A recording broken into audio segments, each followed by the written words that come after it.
Clay Patton on the Rural Radio Network here with a check of your Midwest Sheep and Goat Market Report. But first, thank you to our Midwest Sheep and Goat Market Report sponsor. That's Moline Seed and Fence, a proud sponsor of the Midwest Sheep and Goat Market Report. Moline Seed and Fence is your local dealer for Riviera custom gates, goat and sheep pens, along with Mountain View sheep and goat equipment. They've got it all at their website. That's MolineSeedandFence.com. Again, MolineSeedandFence.com. Check them out, and thank you for supporting the Midwest Sheep and Goat Market Report. Moline Seed and Fence.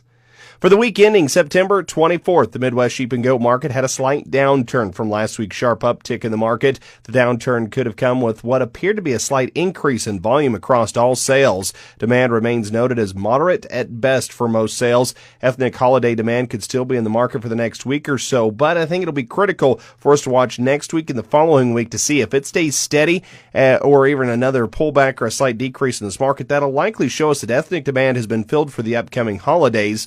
Looking at the ethnic calendar, that includes Rosh Hashanah, the Jewish New Year, September 25th through the 27th. For the Muslim faith, Prophet's birthday is celebrated October 7th through the 8th. Friday saw a strong sell-off in the stock market with the Dow Jones average below 30,000. Meanwhile, the Federal Reserve raised interest rates last week to their highest levels since just prior to the Great Recession in 2008. On top of all that, the U.S. dollar is as strong as it's been since the early 2000s. Unfortunately, all of this looks to go against one of our primary concerns and one we've been worried about for this market, and that's consumer demand. There are some data pointing to the U.S. may be starting to curve on some of that demand, and that comes in the form of the USDA cold storage data that was out on Thursday. They noted a sizable increase in beef, pork, and lamb. Currently, the U.S. has about 23.14 million pounds of lamb and mutton in commercial cold storage. That's a 14% increase from last month and 32% up from last year. However, current cold storage stocks are still below that 40 million pounds that we saw prior to the pandemic. So that's a good news,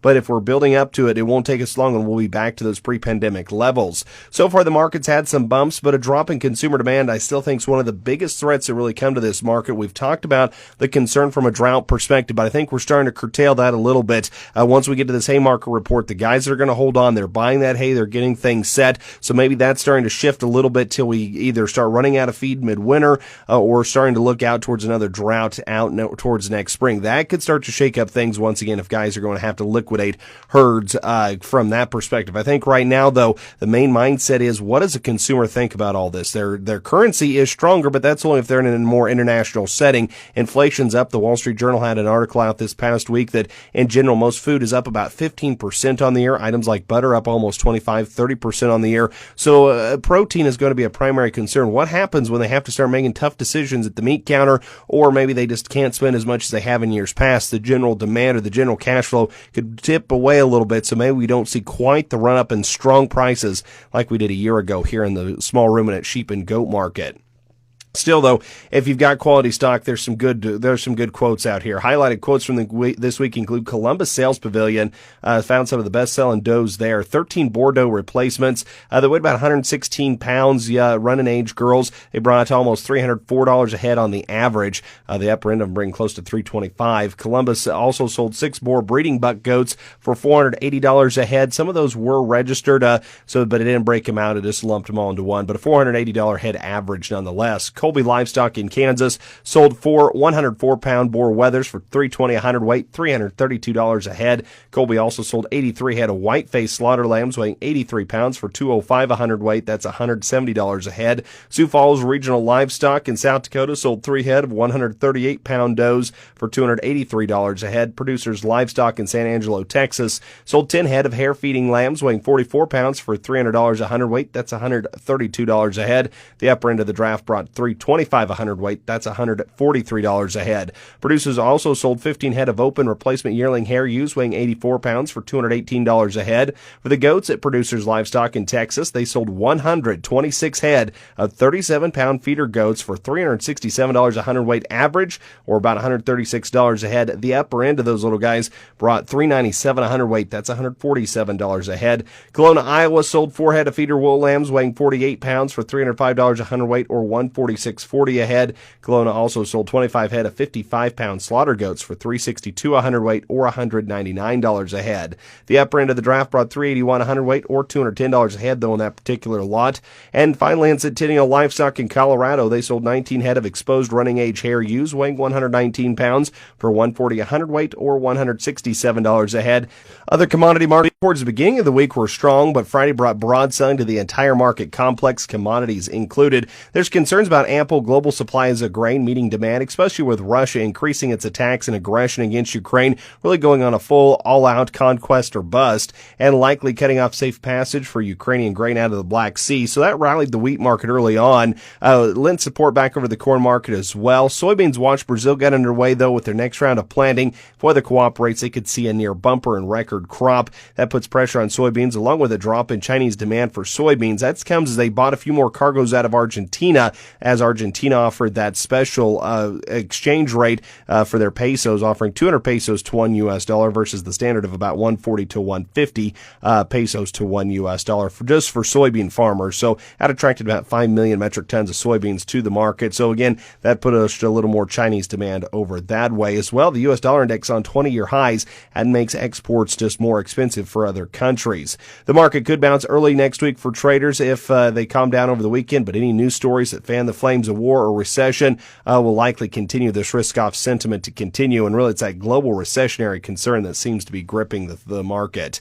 The hay market in Nebraska, Kansas, Iowa, South Dakota, and Wyoming reports about $5 to $10 a ton higher for most kinds of hay this past week. The continued warm weather has some in Nebraska and South Dakota thinking of trying a fourth or fifth cutting. Extended forecasts are showing above normal temps and below normal precipitation through early October. That may support this decision, but others are concerned. They want to make sure they leave enough organic matter out on top of those fields ahead of winter, especially if we move into a dry, cold winter, so they don't hurt those plants in the field in the longer term. Demand continues to be strong with Southern Plains. They're looking for that dairy quality alfalfa. They're reaching well now into the Northern Plains, trying to secure that type of business. Business, though, may start to slow down here over the next few weeks as we're seeing a lot of farmers enter that fall harvest mode. So we'll see if that kind of slows this overall hay market for the time being. Lamb slaughter, we were at an estimated slaughter of through Saturday of 33,000 head.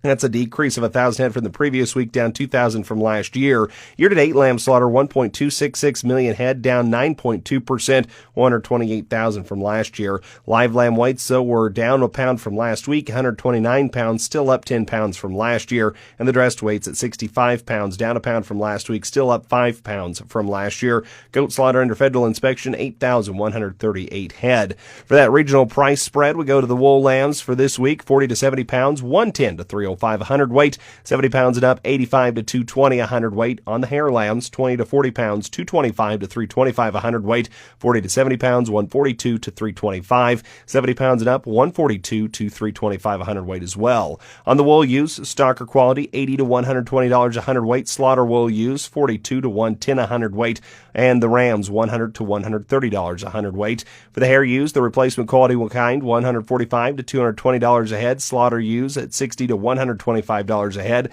hair rams, $85 to $205 a hundredweight. On the kid goats, 20 to 40 pounds, $180 to $397 a hundredweight, 40 to 70 pounds, $200 to $381 a hundredweight, 70 pounds and up, $225 to $340 a hundredweight. On the slaughter wether, 70 pounds and up, $255 to $345 a hundredweight. Slaughter does, medium to fleshy, $110 to $283 a head. Replacement quality does, $140 to $305 a head. On the slaughter bucks, $150 to $265 a hundredweight. On the breeding bucks, $250 to $480 a head. And that is a check of the Midwest sheep and goat market. Thanks, and have a great rest of your day.